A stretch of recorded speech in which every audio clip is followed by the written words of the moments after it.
মায়ের বয়স হয়ে গেছে, কদিন পরে মা আর হাঁটাচলা করতে পারবে না, ওই বিছানায় পড়ে থাকবে। বিছানায় শুয়ে শুয়ে বাথরুম পটি ও আমি পারবো না বাবা, তুমি পরিষ্কার করবে।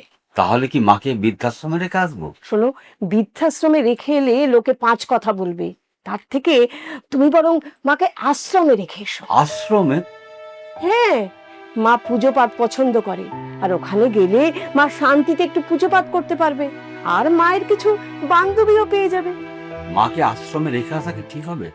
হাজারো উনি আমার মা। তাছাড়া আকাশ শুনলে তো আকাশ রেগে যাবে। আকাশকে আমি বুঝিয়ে বলবো ক্ষণ, ও কিচ্ছু বলবে না। আমি এখন আসছি। মা, তোমার চা। হ্যাঁ, রাখ। কিরে, তুই এখানে বসে আছিস? যা ঘরে গিয়ে পড়াশোনা করবে, যা। যাচ্ছি।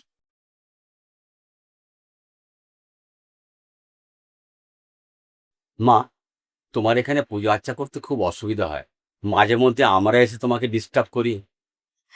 দেখ বাবা, সপরিবার একসঙ্গে থাকলে একটু আধটু ধকল তো সহ্য করতেই হবে। আচ্ছা মা, মাঝে মাঝে কিছুদিনের জন্য তুমি আশ্রমে গিয়েও তো থাকতে পারো।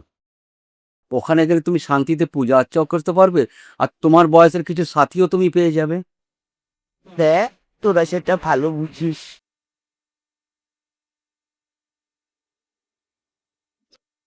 তুমি চিন্তা করো না মা, আমরা মাঝে মাঝে গিয়ে তোমার সঙ্গে দেখা করে আসবো। বাবা, আকাশ, তুই? ওখানে ভালো লাগছিল না, তাই কদিনের ছুটি নিয়ে আমি চলে এলাম। ঠাকুমা, তুমি কোথায় যাচ্ছ? আশ্রমে যাচ্ছি রে দাদু ভাই, এখন থেকে ওখানেই থাকবো। কেন, ইউরাইতে জায়গার কম পড়ে গেল নাকি? না, এই তো ঠাকুমা বলছিল। শেষ বয়সে আমিও তোমাদের বৃদ্ধাশ্রমে পাঠিয়ে দেবো, তখন তোমরা বুঝবে। ঠাকুমা, তুমি কোথাও যাবে না, আমাদের সাথে এই বাড়িতেই তুমি থাকবে। চলো ঠাকুরমা।